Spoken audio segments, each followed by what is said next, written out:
Good evening, everybody.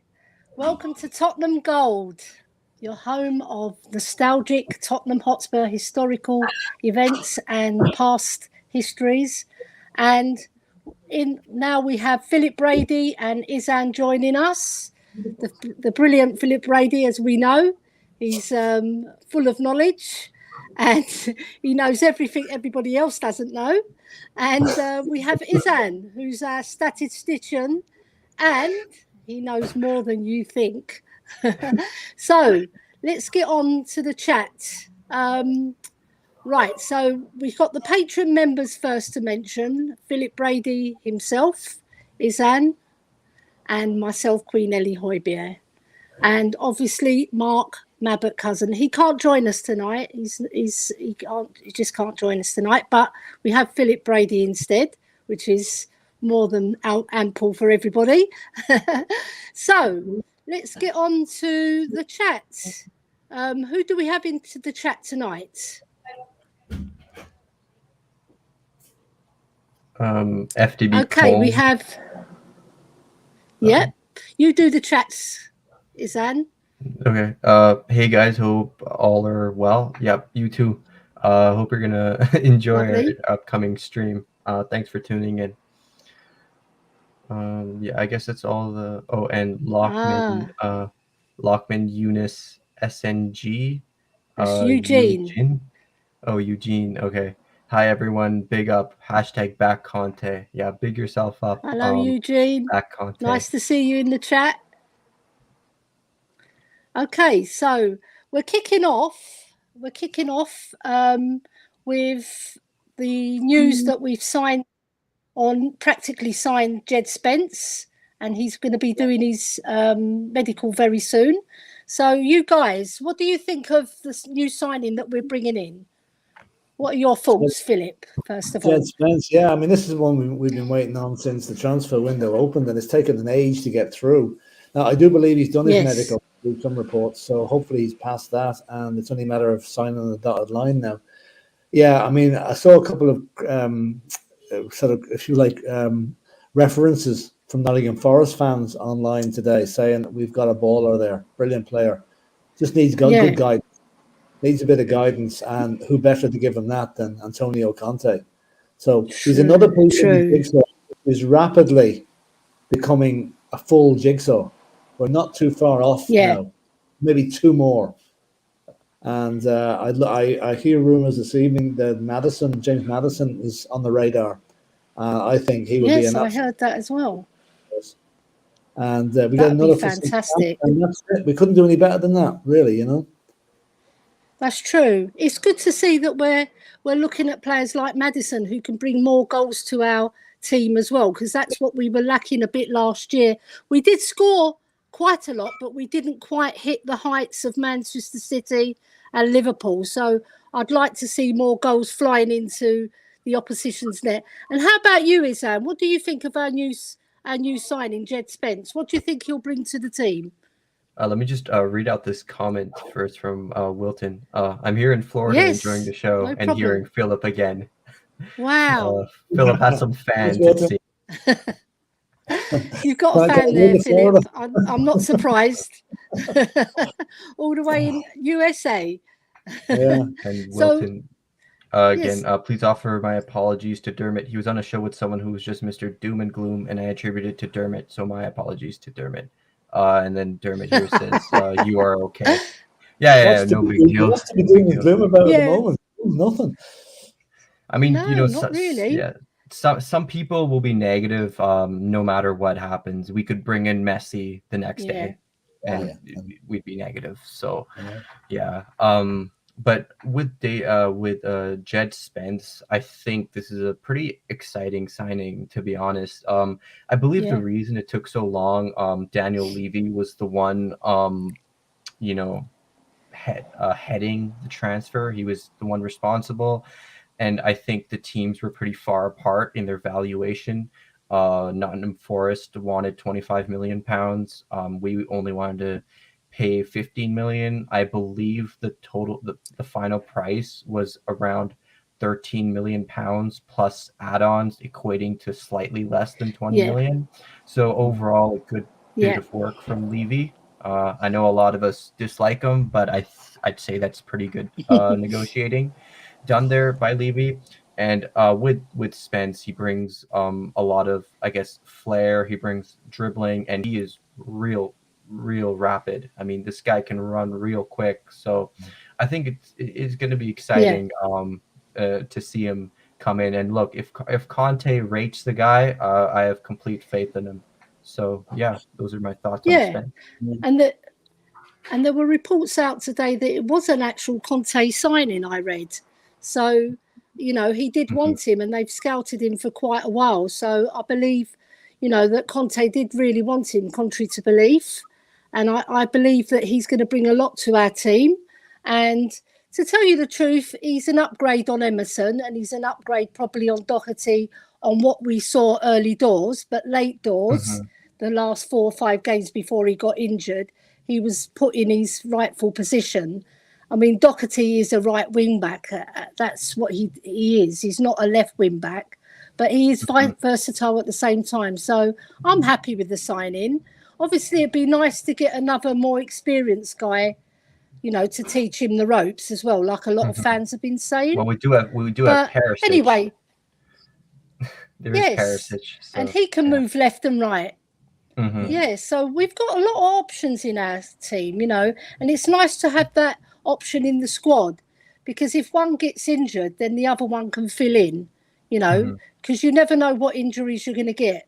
We didn't know Doherty was going to get injured, and then Emerson stepped up. So it was really good that he actually raised his game. And I think personally they've been working on Emerson because he has improved a lot.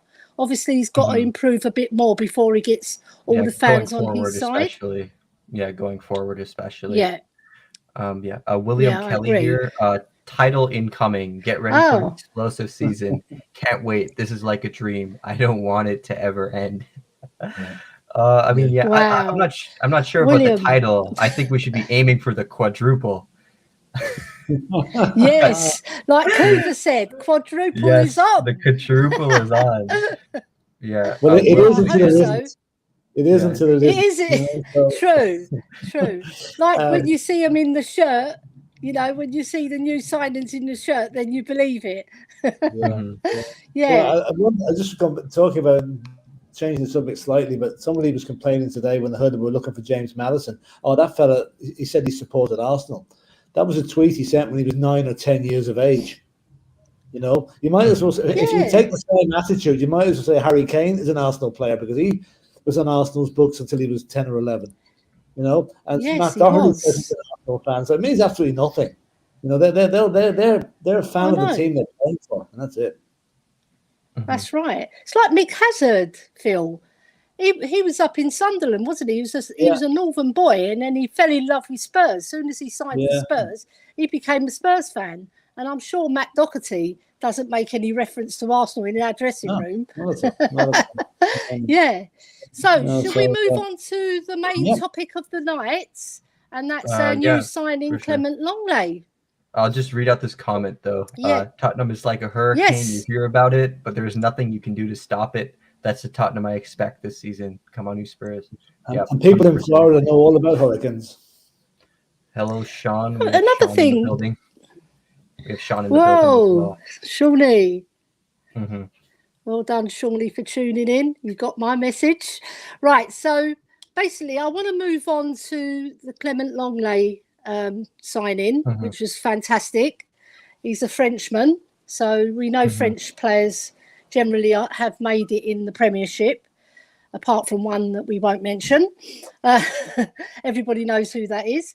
So what we want to do is get the rundown on what you can tell us, what maybe other people don't know, Iahzn, and give us the lowdown on our new signing. Yeah.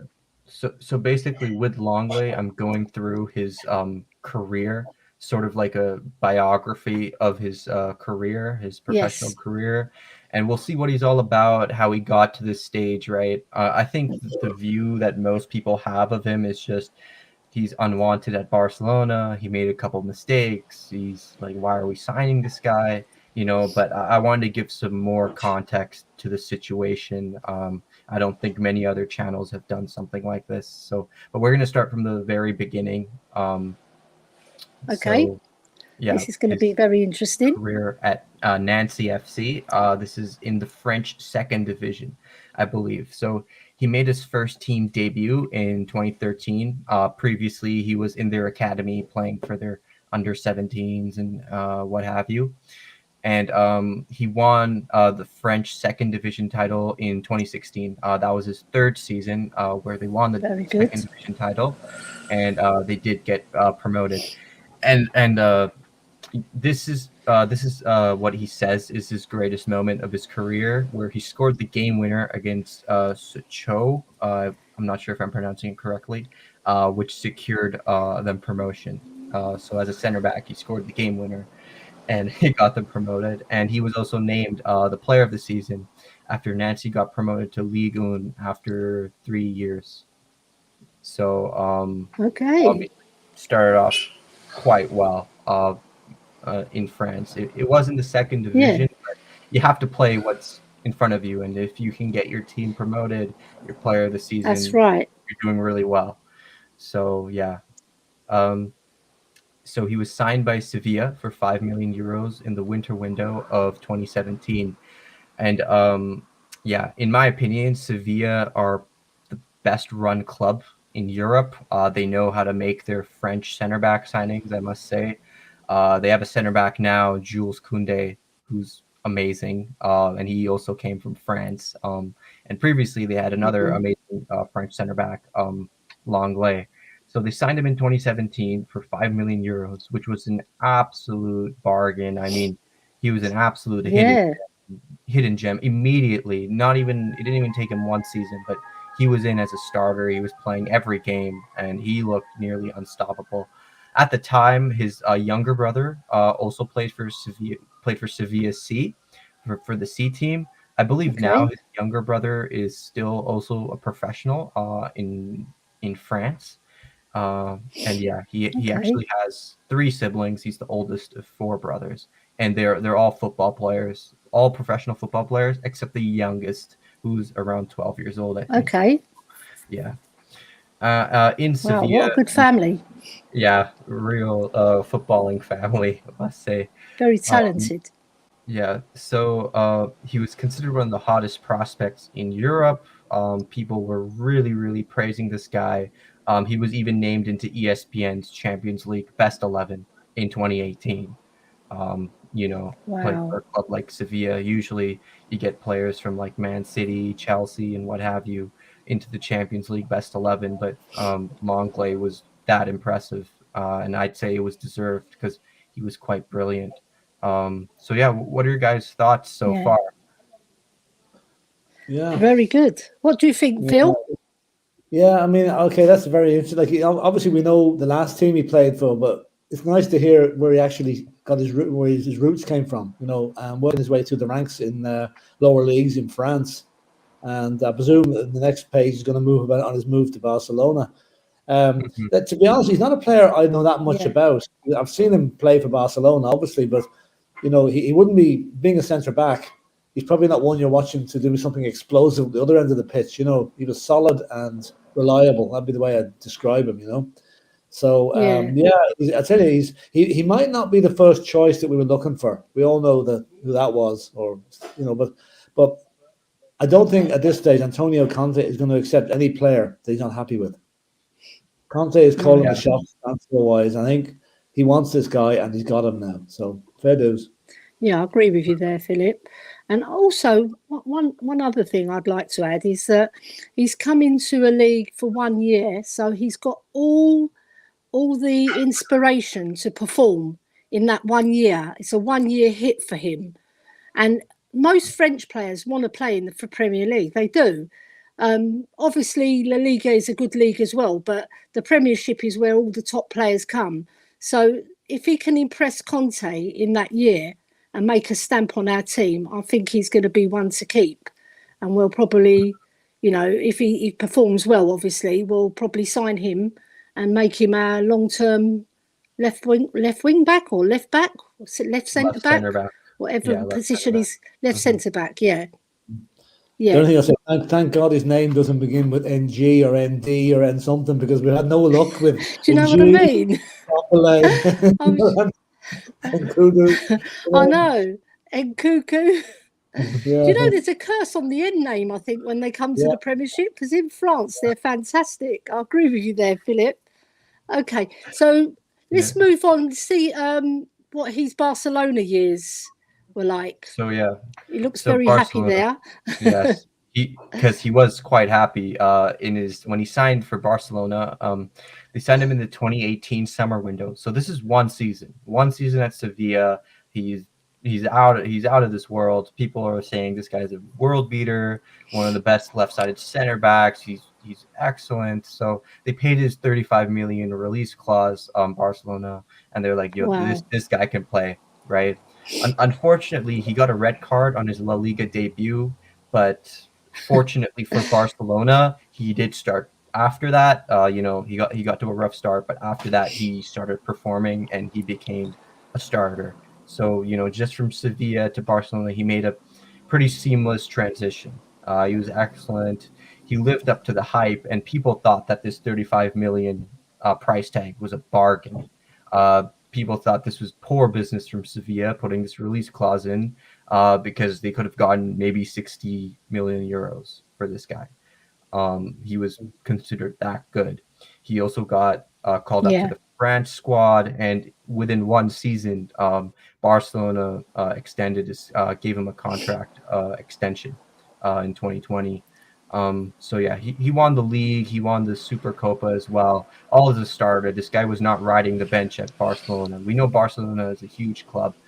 They want to win. They're a team that's a consistent Champions League contender. Maybe not so much currently, but at the time they were. And being a starter for them is quite a huge accomplishment. And yeah, he was a top player for Barcelona in his first season. So yeah, what are your guys' thoughts so far? Yeah.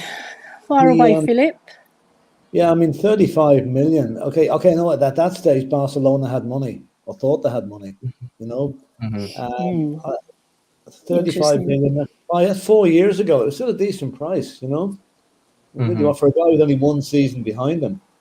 So they obviously saw something in him, which obviously as well. He's only played first division football for 1.5 seasons prior to joining Barcelona. But that shows you how inflated the market was at that stage, price-wise. I'm not saying he's not worth it, but but was he worth it at that stage? Just from my really in reality, 35 million is a huge price. I don't think many clubs would have paid it then, and considered bargain of the season. 35 million. That's a lot. I don't know. But, that's fantastic.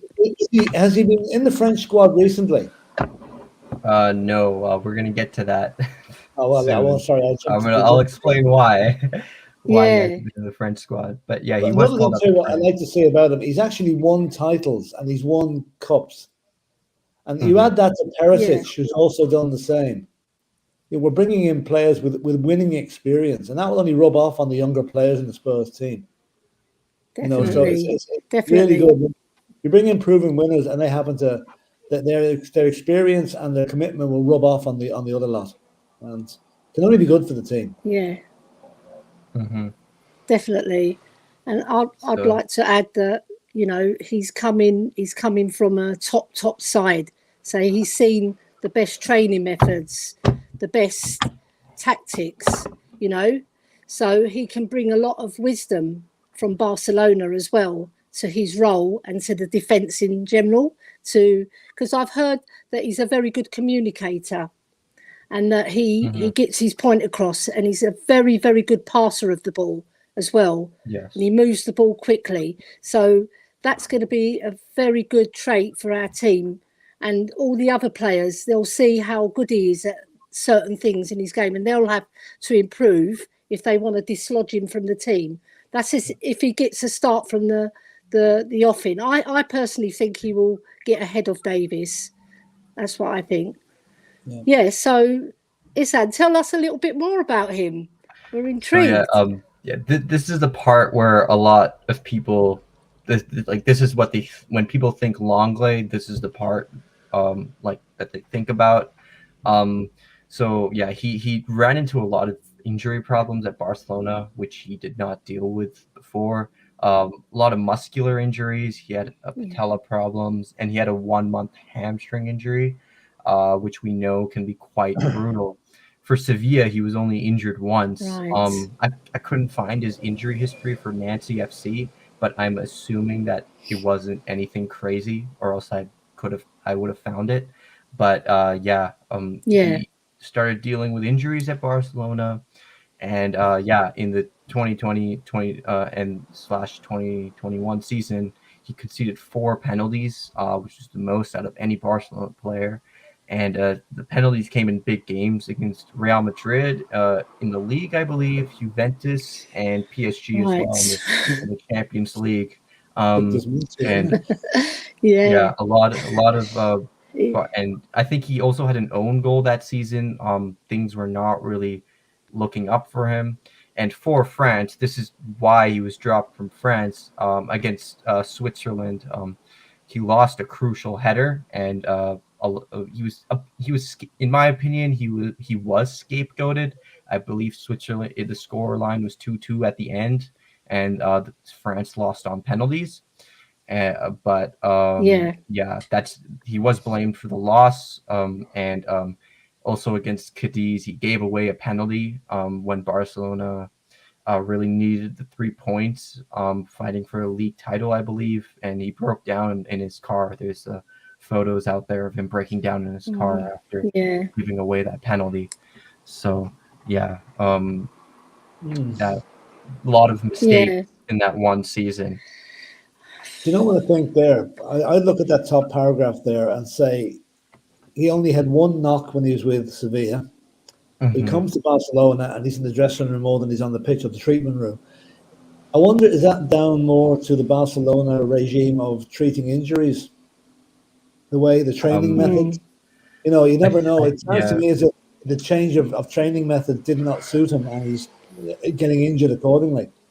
And losing the penalty against the header against France, you can be sure Hugo Lloris has been consulted in this transfer as well as his team captain for France. Yeah, Hugo definitely.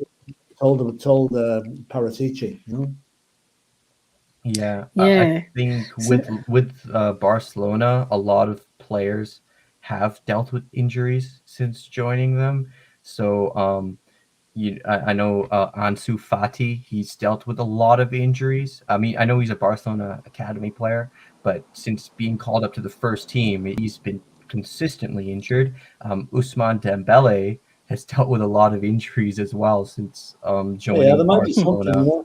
Just God help him when the Marine gets his hands on. I don't know. It could be the medical department. It could be the training methods. You stole the words from my mouth, Philip. We were just saying about the Marine, when he gets hold of him, everything could go. Maybe that's why they left him at home. Has the Marine brought the bell of shame to the game? The bell of shame he had at a previous club. If you were the last to finish a run during training, you had to go and ring the bell to show you were the last one. Yeah. Oh God! Have they actually said who rang the bell of shame over in Korea? Because I know it wasn't Brian Hill because he was in the lead. It wasn't Troy Parrott either. No, they haven't. They're keeping that one quiet, I think. Yeah, they're keeping it quiet, Phil. Yeah, but what I would say to that is that at least he came back and he does care. Because if that picture of him shown where he's crying in the car, and that proves that he's got a heart and he wants to do well. There's some players, they'll come away and they'll think nothing of it, that they gave away a penalty or they gave away a crucial goal, and they lost the game. So I'm glad that we've got a player that actually cares. Yeah, they didn't think nothing. Some players wouldn't think anything of ruining the nights for millions of fans. You can imagine how many French fans were crying into their wine that night, because of that. So, it's good to see that he cares, and that's I like that trait in people. So, let him bring it to the Tottenham as well. Yeah, he has been known for being a very professional player all throughout his career. Even at Sevilla, he was known as a good dressing room presence. At Barcelona as well, he was a good dressing room presence. His favorite food is pasta, so I think Conte definitely approves of that, being Italian and all. Yeah, with no ketchup. He doesn't like McDonald's, I hope. So yeah, but yeah, I think the injuries, maybe he was being rushed back from injuries and whatnot, It which sounds caused that him way. to You don't yeah. become super fit and super injury, avoiding Mhm. to suddenly being out every other week with an injury. There's something else that's caused that rather than his own fitness levels. Yeah, Do I you know how also many games he actually missed that season I'm not sure through how many injury? games. I think it might have been at least 12 to 15 games in the league that he Third of the missed. season. Okay. So Yeah, about a almost third, half a isn't it? A season. third of the season. hmm Well, when you liken that to Romero, he probably missed a third of our season as well, and he Yeah, but came back in a storm right he at the got right injured from time. playing for Argentina, didn't he? Yes, he did, which was a shame. But when he came back, we really needed him. Yeah. And the last two games, Sanchez filled in anyway. So, yeah.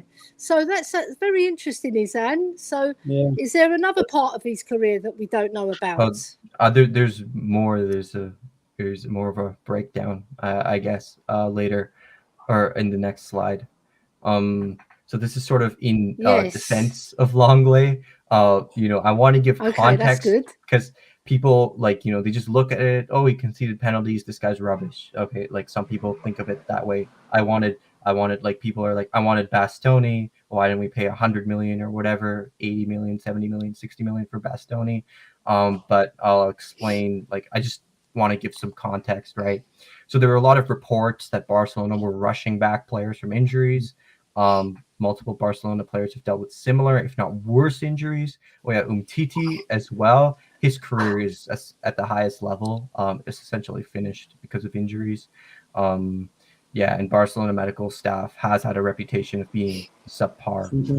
Yeah. You can, yeah, I put Yeah. Umtiti and Fati as examples, but I think Ousmane Dembele is another perfect example of players at Barcelona that have been constantly injured for one reason or another. So yeah, I don't think the Okay. Spurs majority. ever be accused of being that. The Spurs medical team, anyway. Yeah, Mhm, with Skippy. Yeah. yeah.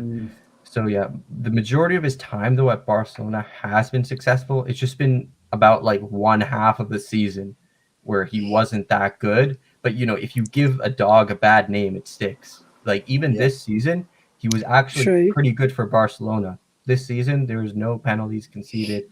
He was actually quite solid. If you look at his numbers, he was very good. But no Barcelona fan will give him credit. They just want him out of the club as soon as possible.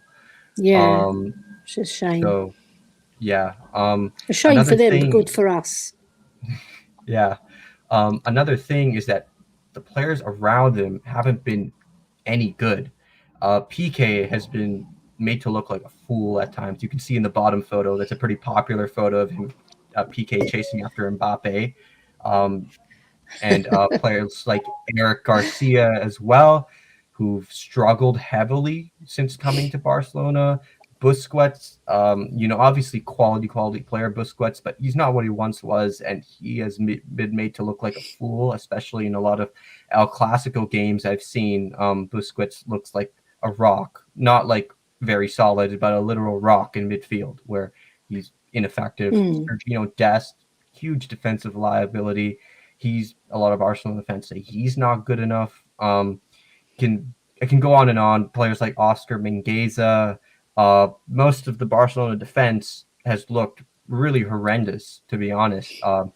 And I think that's more to do. It's the Barcelona defense has struggled, and I don't think that's just because of Longley. I think it's more of a collective thing, where if Yeah. a couple players aren't performing, they're going to drag you down with them. Um, yeah, and also the managerial changes. Played under Koeman, Setien, now Xavi. It's not easy for a player to settle in after constantly hiring and firing managers. Plus, Barcelona, they want to play like the traditional tiki taka style. They want to play with a super duper high line. Obviously dominate possession, which is you need a very particular group of players to play that style. Very skilled, very dominant set of players who can completely dominate the game. Personally, I don't think Barcelona have that personnel, yet the fans always demand that style of play. That's what they want to see. And it's, we've seen Barcelona's defense be humiliated time and time again. Bayern, Roma, Real Madrid have schooled them many times. So there's a lot of, it's not just Longley that's underperforming. It's a lot of other players. There's a lot of reasons why Barcelona's defense has struggled. You know what I think? Barcelona fans only want to see forwards being signed. They were brought up on the diet of Messi, Neymar, and that's why they tried so hard to get hold of Mbappe, and look what that got them. So I think defenders are a second. What would you say? The last thing they think of to buy. So that's probably why they've been struggling a wee bit. Because let's face it, you got Messi and Neymar, you don't need much of a defense because they're doing all the business at the other end. And that's probably the difference, Philip, because they were outscoring a lot of teams. Yeah. And if the defence are leaking, they were outscoring. So Barcelona fans would say, at least we won the match because Messi would come up with 3 worldies, like a curler into the top net. He'll dribble past players and score like they weren't there. So they lost that out of the team. So when you think about it, Longley was on to a loser, really, coming into a team that was dismantled. Yeah, but I think too, the management at Barcelona over the last few years, be it being on the pitch or in the boardroom, has been very, very poor. I mean, the way Barcelona's been run at the moment reminds me of the way Spurs were run in the 90s when we nearly went bust. It's just I don't know what their plan is. Have they got a business plan at all? They don't seem to have. They seem to be spend, even though we don't have the money.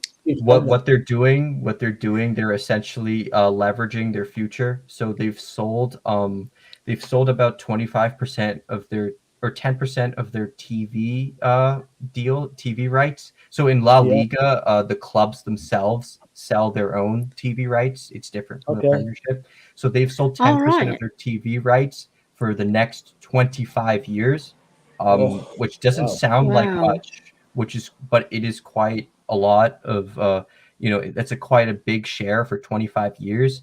And what you have to consider is that because of COVID and because the fact that Barcelona are financially struggling, no broadcaster is going to give them market price. They're going to give them below market price because they know that they're desperate for money, and they'll have 10% of their TV deals for the next 25 years. So they're essentially missing out on potentially. They're in a big mess. Well, did you see the thing this week where Bayern Munich, in the Lewandowski situation, Bayern Munich would not accept stage payments from Barcelona because, as I quoted, Barcelona may not be there in 2 years' time. Yeah, and that hits home when you see a club like Bayern refusing to deal with them on a HP basis. Basically, they want everything up front. Yeah, give me the money now because you're not going to be around. They should get Levy in there, shouldn't they? We should transfer them Levy. I was actually thinking about that. Like I was saying, like if a chairman like Levy was in not there, a free transfer either. I mean, the first thing he'd do is like obviously cut the wage bill. Like I honestly think that Levy would be a good appointment for Barcelona because he'd get rid of the wage bill. Yeah, he wouldn't spend. I mean, he'd fix them up real good. Barcelona, but he'll get them out the red, that's for sure. They're supposed to owe Frankie de Jong 17 million, and they told him they'd let him go to Man United if he reduced that to 3 million. They owe him more than that. They owe a load of players money for their back wages. They actually owe him more than that. Because basically de Jong, right? He does want to leave. Like a lot of reporters saying that he doesn't want to leave. But the reason that that's coming out is because doesn't want to give up his loyalty bonus. So he's saying that he doesn't want to leave, even though he does. He's owed about 17 to 20 million loyalty bonus plus deferred wages. So next season they could potentially owe de Jong like 60 million euros. but which is Wow. why they're forcing him out. And Laporta, he's also saying that we want to keep De Jong, but that's not the case. There's no way they can keep De Jong, and that's another reason why this transfer saga is taking so long. United know that they have Barcelona like in the palm of their hands, and which is why they're being really level-headed about this, because Barcelona are in a world of trouble. They have to get rid of De Jong. There's no other way. If De Jong got really nasty, if De Jong got really nasty, he could actually bring Barcelona to court and get them declared bankrupt for that. That's what would happen here in England, in Ireland or England. A debt like that could force the company into bankruptcy. Now, I'm sure he wouldn't do that, but it just shows you how far they've fallen. To the state. Again, it's gone back to what Spurs were like in 1991, before Alan Sugar took over. Barclays Bank were about to close on Spurs. We would not have had a club after winning the FA Cup. 2 weeks after winning the FA Cup, we could have actually closed down. It was that close. Well, I have sympathy for Barcelona. They should they should look at other clubs who've been through this and learn from that. They obviously haven't. No. But do you know what, Phil? I think somebody will come in and buy them and inject money into the club. I would imagine Barcelona, they've got such a big name and a fabulous reputation. They can't be bought because all clubs in Spain must be 100% fan owned, so they can't be bought. Yeah. Aha. That's something else I've learned tonight. Yeah. So they're owned by their own. They're socios. Right. They can't do a Newcastle. Yeah, De Jong doesn't want to do that as he wants to buy back. Yes, they can. The board generally invests into but the board has already spent like a lot of money. So I'm not sure if they can put it anymore. They are in a lot of trouble then. And they're a club like Real Madrid where they elect a president every couple of years, or they have an election. They do that. But they do that, but it's not as democratic as you think it is. It's like the fans can only elect like one board member who can only vote on like some decisions, not all decisions. It's like it's sort of like a loophole. Yeah. But anyway, Langley, all I can think is Langley's well away from them. He's coming to a good club now, a well-run club. Yeah, well-run club, definitely. With Langley, I think so. This everybody at Barcelona wants him gone, right? So now he's out of there, and he's gonna look to make his mark at Spurs. He has a 1-year loan deal. He says, "Look, this is boom or bust for me. If I perform, I can get my move to the Premiership under a manager like Conte. Can play in the Champions League." And even for Spurs, this works out really well because it's low risk, high reward. Yeah. Even if it doesn't work out, we can just play Davies. Not that big of an issue for us. And then we can just send him back to Barcelona. And if he does perform well, we can sign him for cheap. Look at the last time we did this. Betancourt and Kulichevsky. They didn't half work out too bad. And they were rejects, according to a lot of people. Fantastic. According to Alex Davis. Alex, if you're not watching, tune in, Alex. With another reject. Need your feedback on that. He's always box office, isn't he, Alex? Right. For the season. Mr. Box Office. Yeah. He is. So I think Longley, he's going to be a good addition, obviously. But are we looking to sign anybody else from La Liga? Or because I've heard Koundé, is he the other French defender that we're after? Yes. Koundé? He's an incredible player. He's also a French center back from Sevilla. I mean, Sevilla know how to sign their French center backs, I must say. But he is an incredible player. I mean, this guy, I'm not exaggerating. This guy is a top 5 center back in the world, let alone. Is he still playing for Sevilla at the moment? Yeah? Yes, he is playing for Sevilla. We can buy him at half time tomorrow, and he can play for Spurs in the second half. I mean, You imagine if me he is, doing that deal. yeah, look, if he is playing in the friendly tomorrow, I mean, I guess you can watch out for him. He's an incredibly gifted center back. I've never seen a player like him before. Not exaggerating. He's not This that guy's tall, incredible. is he? He's not that tall, No, I believe. but I think he's 5'10", 5'10". Yeah, yeah, but I can he see is business incredible. done tomorrow with Seville, though, regarding Reguilon. I'd say he might go back. Yeah. You know, I'd say there'd be something happening on the background on him tomorrow. Mm-hmm.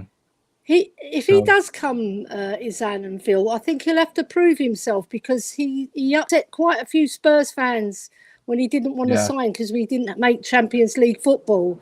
So he'll have to get into our good books if he does come. You know that, in terms of his play, though, if we weren't in the Champions League, would we have got Perisic? I doubt he would have come to us. No, you know, he wouldn't have. I believe not. No, because he's a top-class player. Qualifying for the Champions League was an absolute huge factor in our successful transfer window so far. Yeah. It's the difference between playing with the side of the Champions League or playing with a boring side from the other part of North London who have all their matches on a Thursday. You know? Yeah, true. But so you've watched a lot of him, Iahzn. I've watched little snippets of him on his highlight reels and everything like that. That can make any player look good. But you've actually seen him play full matches. Koundé's the real deal. Whatever you say, Iahzn, I believe, because you know your stuff. Yeah. Just one last slide. There's one last slide for Longley. What does he bring to Tottenham? Okay. So he's an aggressive defender. This guy wins the ball like it's nobody's business. Really high up the field. I think that's one reason why he does. Why he did give a lot of penalties. He likes diving into his tackles and winning the ball. He is really good at winning the ball. His sliding tackle is really brilliant. And I think that's why a lot of Barcelona fans were excited to see him sign for them when he came from Sevilla, because he could, what he could do, he could slide in, take the ball away, and then boom, ping a pass to the right wing. Really quick, and he was just absolutely superb. His passing range, excellent. He can ping the ball like nobody's business. He's very good on the ball. You can say what you want about his defending, but his ball playing ability is up there. It's definitely elite. He's a hard worker. We mentioned this before. He's very professional, and he's a very good dribbler. And I think those qualities will work really well on the left side of a back three, where we see Davies make a lot of underlapping runs forward. I think Longley can do that even better than Davies. And even if he is a bit weak defensively, if he's playing in a back five with Højbjerg and Bentancur in front of him, I think there'll be less defensive responsibility and more of his offensive attributes, which is his strength, and that can shine for him. So very it sounds good. Sounds very interesting. When you think of the doom and gloom that we had this time last year, we hadn't got a manager, we hadn't got any direction. We started the season and by the end of August we were top of the league. I thought, hang on, what's going on here? But reality soon bit in. To be in this position where we've got them probably one of the top 5 managers in the country, in the world. Players kicking the door down to join us, basically. And it's the best position we've been in as a Spurs fan. I've been in as a Spurs fan for 30 years, since the time we won the Cup in 81 and 82. That's 40 years ago. Really, it's a brilliant time to be a Spurs fan. Yeah. And Philip, your fan there, saying that's why I like Philip. Yeah, well, I mean, and the previous comment, can you bring that up for us from Eccleston? Here it is. I like Ben Davies lately. He's done nothing wrong. Well, he's a tremendous season. He had a very good World Cup campaign for Wales. And he's going to the World Cup, which is great for him. And I think he's done very well. But like everything else, he's got to know that there's competition coming down the road, and he's got to up his game to stay on that side, which is what you want with every player. every player needs to have somebody knocking on their shoulder to get into their position, because it keeps them focused, keeps them on their toes.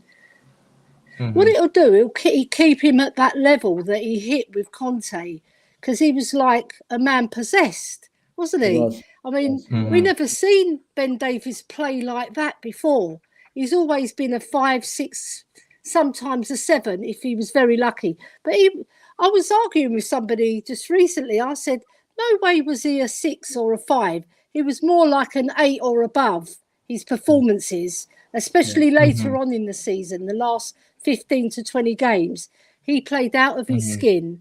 And that Liverpool game and the Arsenal game, Brian Daigle said something very poignant about him, is when we were playing Arsenal, he kept his discipline after he got the yellow card for bringing down Saka, and he kept his discipline.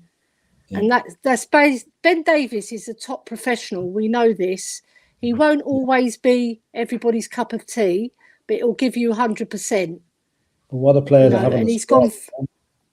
It is. It's a good player to rely on if anybody gets injured, And you never know. Conte might even start with him. You don't know what Conte's plans are yet. Well, that's going to depend on wait and see what he sees in these pre-season matches. We're unfortunate there that we lost the 2 boys, Fraser Foster and Basuma, went down with COVID. That's why they missed that. They probably won't be featuring tomorrow either, I doubt it. So they driven the whole way out to really isolate, basically. But Conte has improved so many players in that team.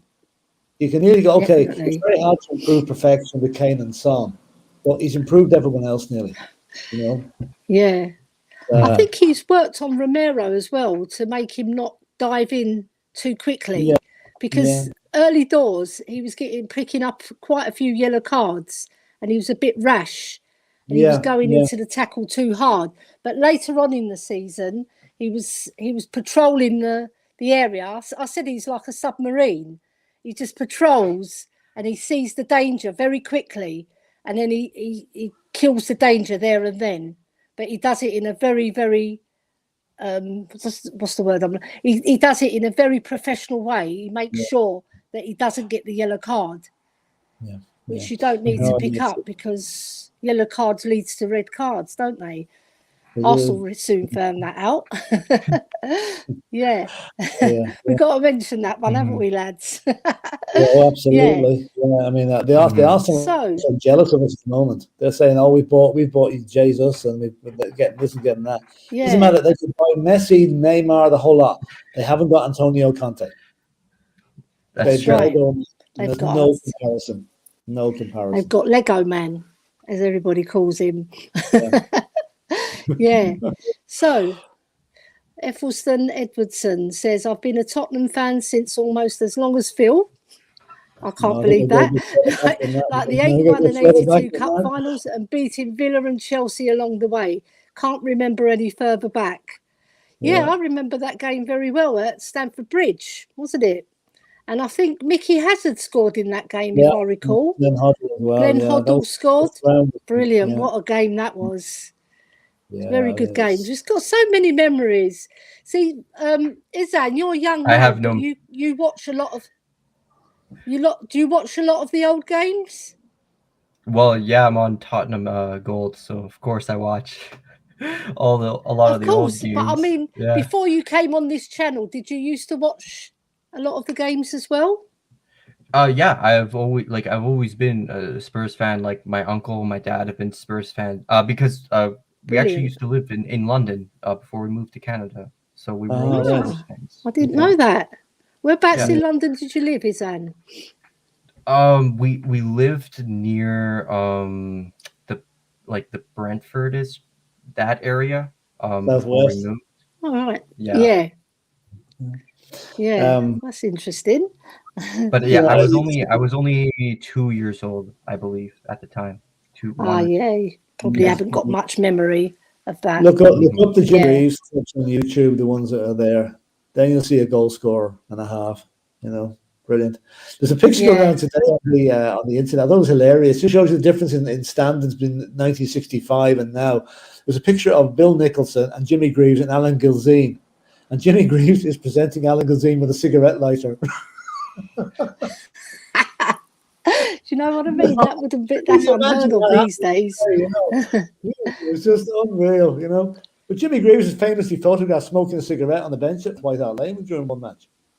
Yeah, he wasn't a particularly good trainer, I heard.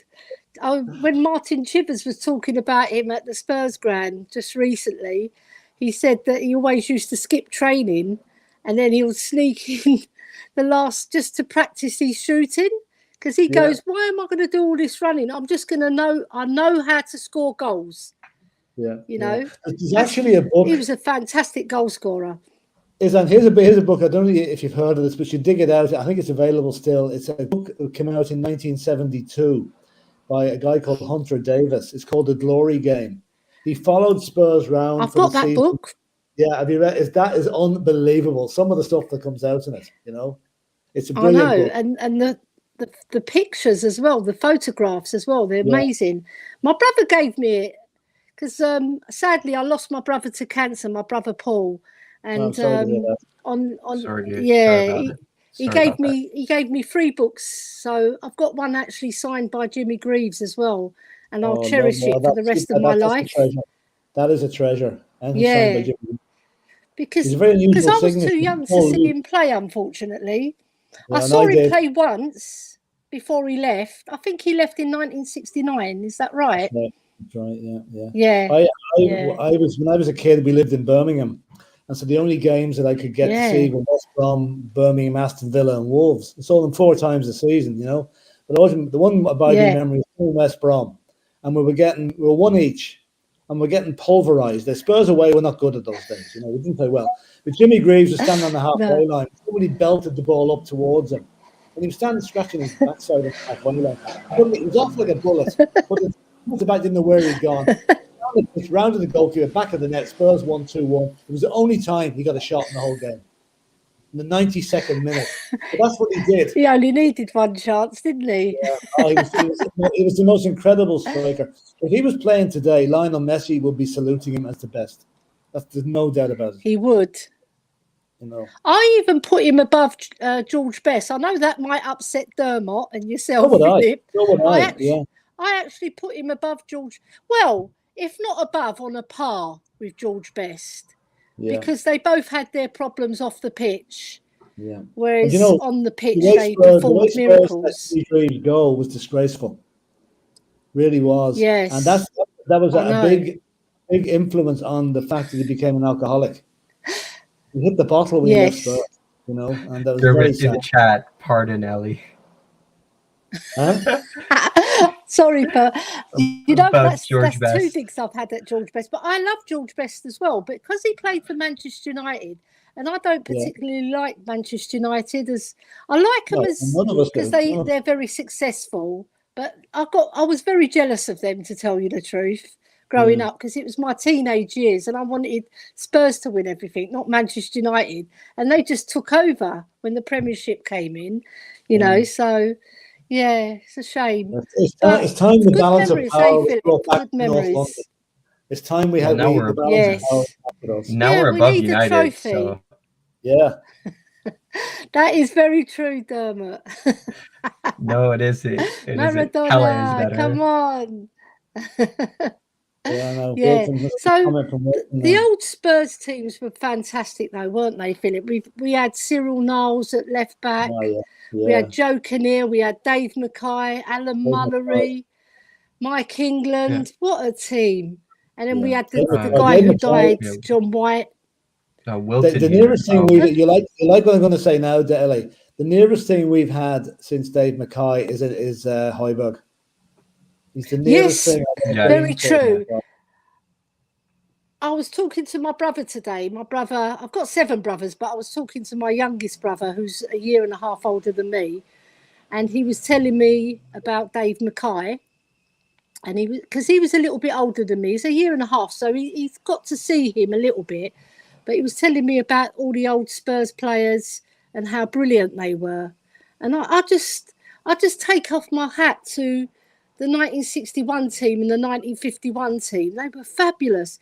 My dad told me that 1951 team was even better than the 1961 team.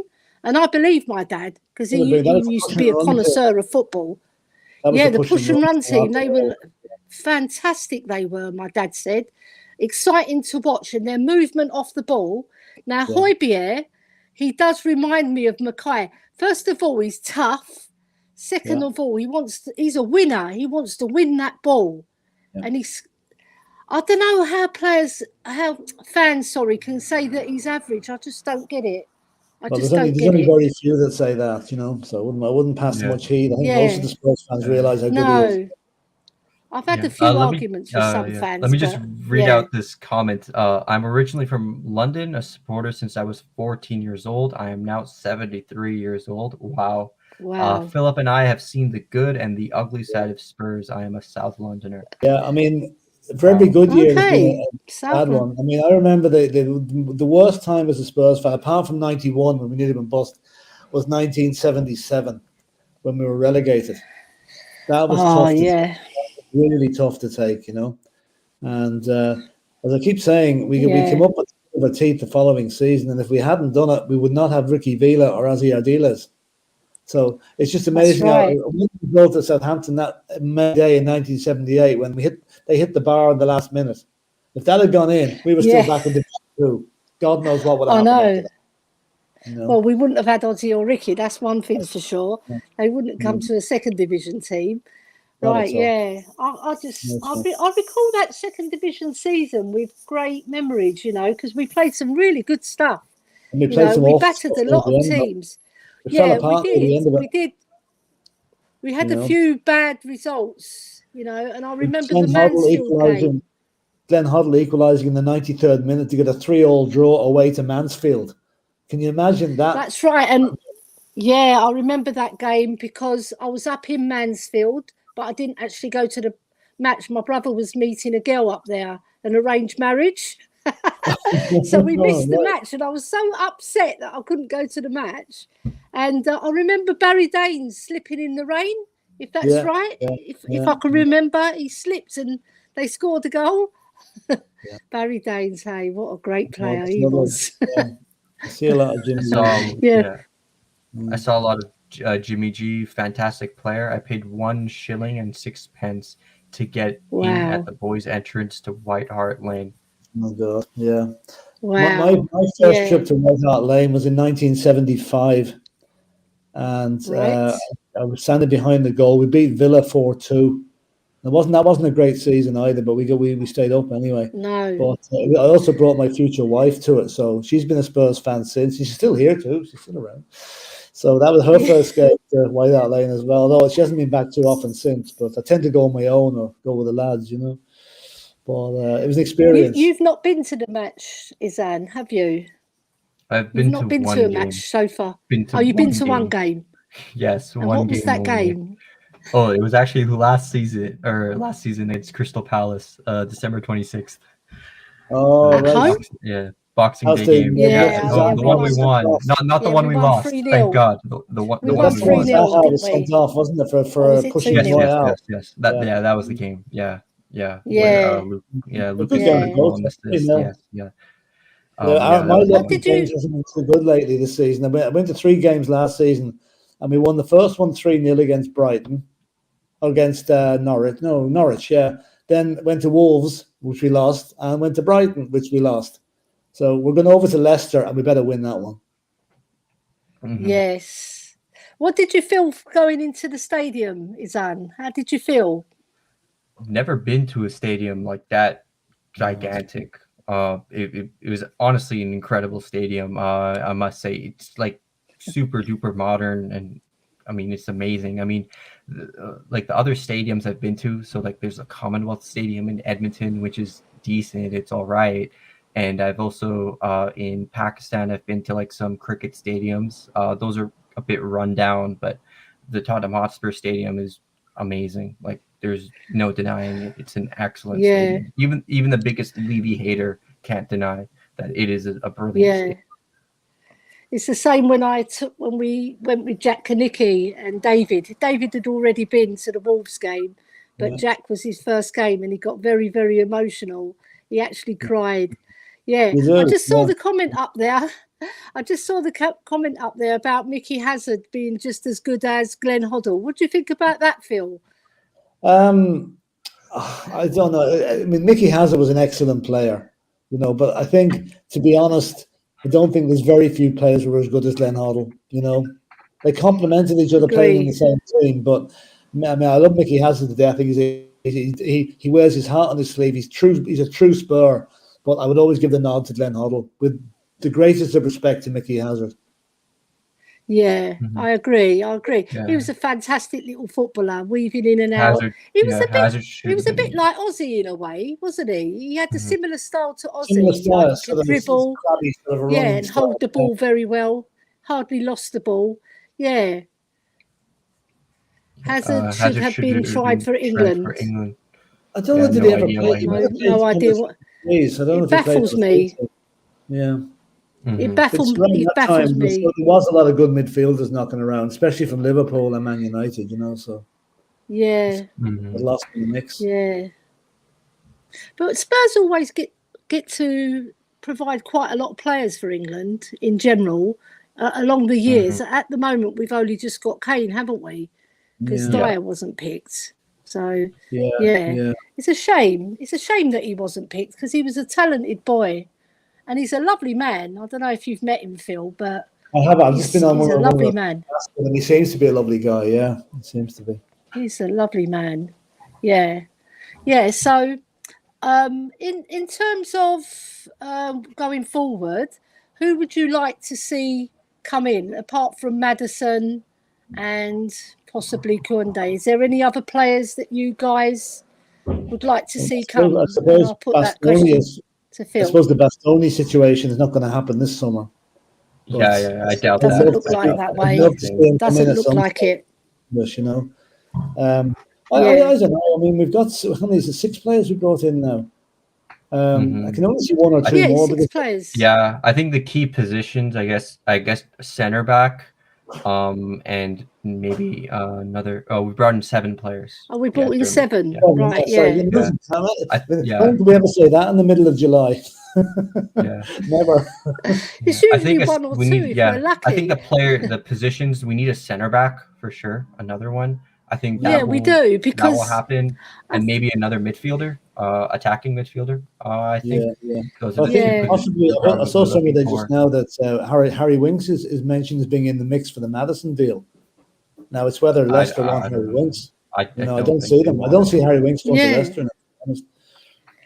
Somebody else said today, I'm sure they said that he's had all the photographs taken at Everton, in the shirt and everything. Maybe. That's what I heard. Maybe. He's had all the pictures taken and he's just got to put pen to paper now. Yeah, but that could be true, but it doesn't mean that he's going to go there. It's more feasible than Leicester, Yeah. It's more like it seems more feasible. It's one way of condemning Everton to another struggling season too. Anyway. They might get relegated next season. You're so good. Somebody predicted Everton will be relegated.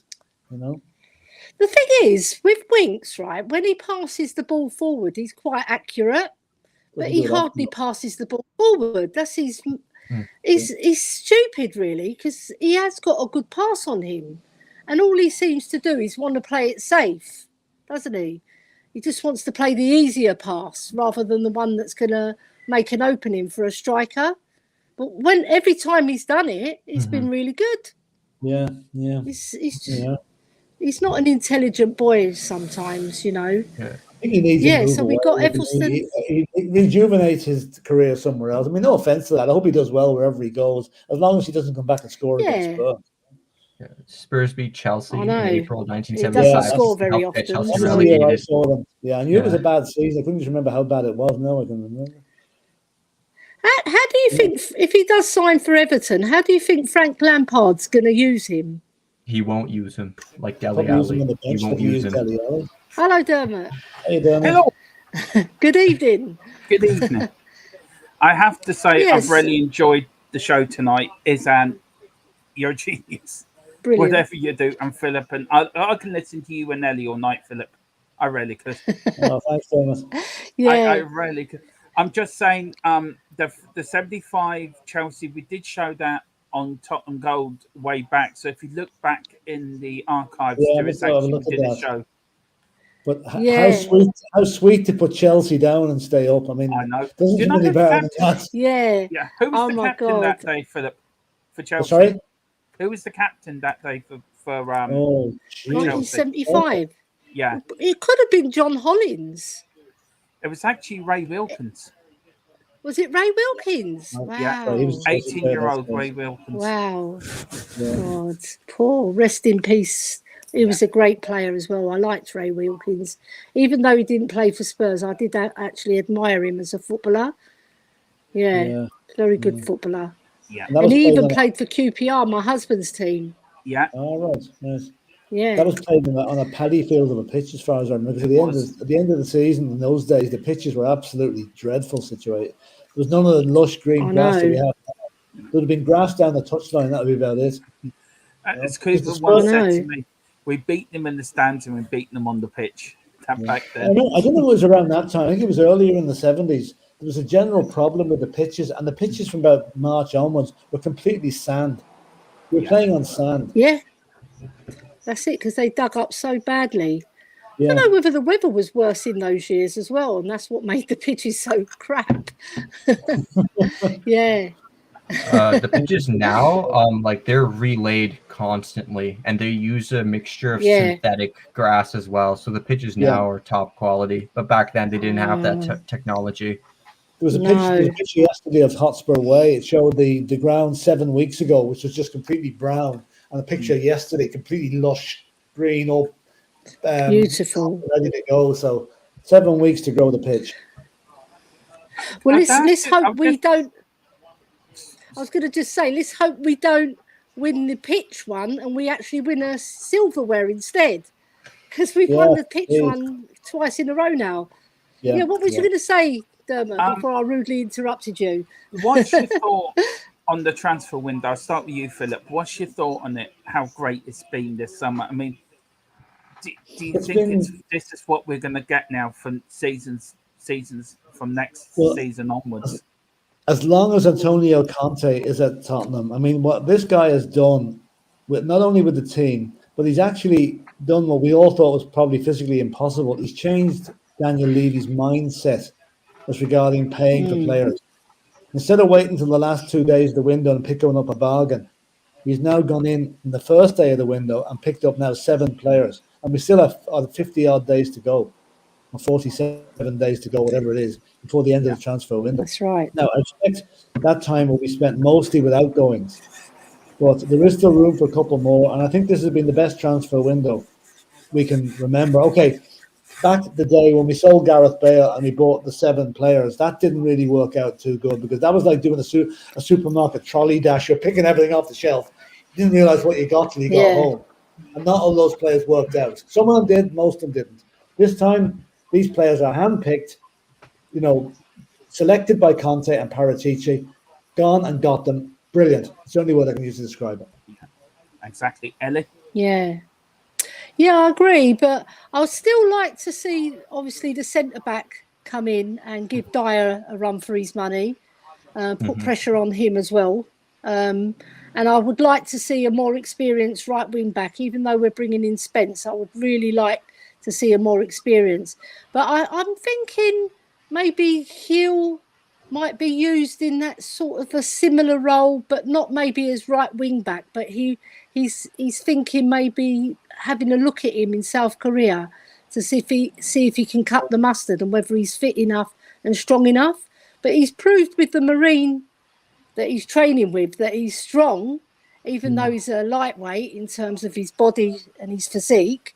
So, I'd still like to see somebody more experienced with Champions League experience especially, and then play Spence in the Cups.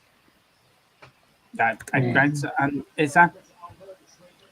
Personally, the top priority, I want to see a center back come in, like someone of real top quality.